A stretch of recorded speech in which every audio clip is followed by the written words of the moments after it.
Alrighty, y'all. Welcome back. We're looking at a Discord suggestion from Stefan2000, and this is some big machinery hauling some humongous, heavy loads. I mean, look at this windmill. I think this is part of a windmill. This rotor here, it is freaking huge, as you can see.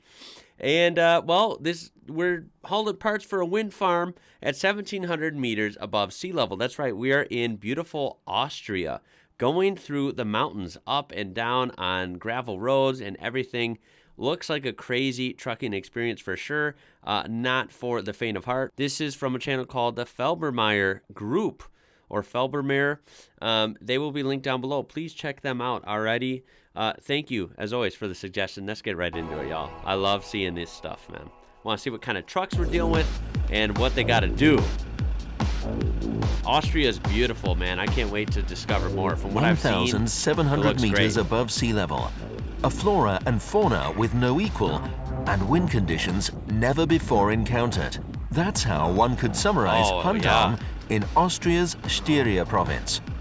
13 wind power systems are supposed to be built on this treeless ridge. Wow. One prerequisite for this project is sensitivity towards the fauna, as well as mountain pastures and forested areas. Okay, first glance, absolutely beautiful. Second of all, I failed to mention in the beginning, I should have known. Yes, whenever I've been in mountains, right, especially out west in the western U.S., it can be totally calm in the valley below, and then you go up in the mountains and it's crazy windy. So that can be a factor in hauling this as well. Oh my God. Yikes. Only by meeting more than 100 environmental requirements to protect fauna and flora did the project get its approval. Wow. The official start of the project was in April 2017. Okay. 3 large cranes with load capacities of up to 750 tons served as the main players. Jeez. You know, a lot of us never think how stuff actually comes together, right? Like stuff goes from plans to actually physically manifested in real life. And something like a wind farm where you need all these crazy machinery and cranes and humongous parts have to come together. And we're talking about in the mountains. Like, that is rough. This sounds like a tall task. And One a lot of people don't self-propelled think about modular it. Transporter, as well as blade lifters to transport the rotor blades from the storage area to site. Oh my God. That's nuts. However, man, the just-in-time deliveries to the transshipment site, 1,400 meters above sea level, were already challenging. Okay, so that yellow tag, that would say like wide load or oversized load here in the United States. So I'm assuming that's what that means. And also we have a Mercedes. So that's very cool truck. The components have been transported there more than 1,300 kilometers from Germany. Jeez. Special vehicles such as blade trailers, tower lifters, and multiple telescoping semi-flatbed trailers carried out a total of 208 journeys. Wow, that's... Adding to the challenges of long-distance transport were the much greater struggles of mountain transport to the TimTam site. I couldn't tell what kind of truck that was. The first 2 kilometers after the transshipment site actually went relatively smoothly. Jeez. It says like, I can't tell what that truck is. Look at this, how this is rigged up. That is wild, man. They really got to have this planned out and know where they're going, because that thing is huge. And you don't want to have it just start taking out trees and get After turning into unpaved terrain, however, man and machine were tested to their limits. There's a DAF, big, strong truck.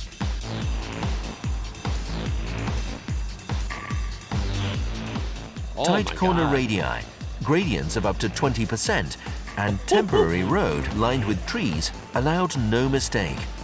Jeez. Anyone knows when you go up a mountain road, when you go up a steep grade, even in a car, you can feel it. So when you're in a truck with extremely heavy loads, yo, that has got to be hard, man. That truck was literally strapped to the other truck, so it's almost 2 trucks pulling this up, I guess, at once, which doesn't surprise me, honestly. I mean, that is freaking hard work. My goodness.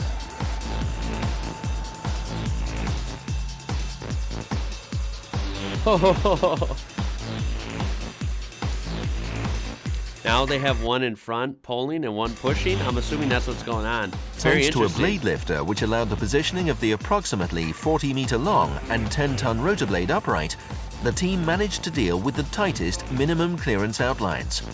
Wow. Oh my God. I'm impressed. Look, I love the four-wheel steer in front. This looks fun. It looks like hella scary and like a lot of pressure, but also looks fun. I mean, that's your work day, just going up a mountain. Beautiful day. Like, look at that gorgeous scenery. I mean, you're just going up slowly but steadily in an awesome truck with a huge rotor fan blade for a windmill farm. Sounds crazy, but it sounds kind of cool too. A lot more exciting than being cooped up in an office, in my opinion, you know? One tractor and pusher machine each provided the necessary traction.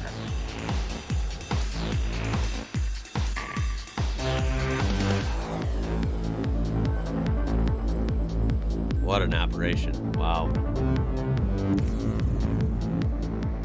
A self-propelled modular transporter and heavy haulage axle lines with tractor units were used for transporting the other components. Gotcha. So those are used just to haul them right in that immediate area, I suppose? Not obviously long distance. Jeez. 1 week had been scheduled for the erection of one system. Okay. Within this period, 5 tower segments, the engine house with hub and stator, Wow. as well as 3 rotor blades were to be lifted into place. So from all the parts sitting there to fully erected, put together, and supposedly in working order is only a week? That's not too bad, honestly. That's pretty quick. Changeable weather and strong winds, however, often thwarted the plan. Yeah, that's the problem. When you're in the mountains, you never know what the weather's gonna do. Look, is there snow up there? There probably is. Mother Nature might have other plans. In late September, the project was completed, and the last rotor blade was successfully lifted into place and attached to the hub 78 meters above ground.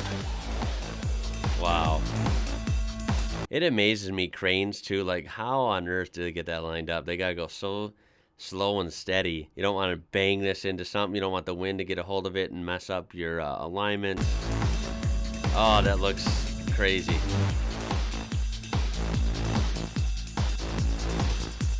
Dude, I can't believe it.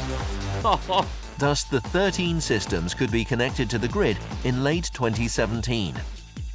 With rotor blade diameters of 82 meters, they are now ready to produce renewable energy, supplying some 21,000 households. That's cool. And it's crazy. All these pieces looked humongous on the road, especially next to these trucks, which are big trucks. But then you see it on a wide shot like this.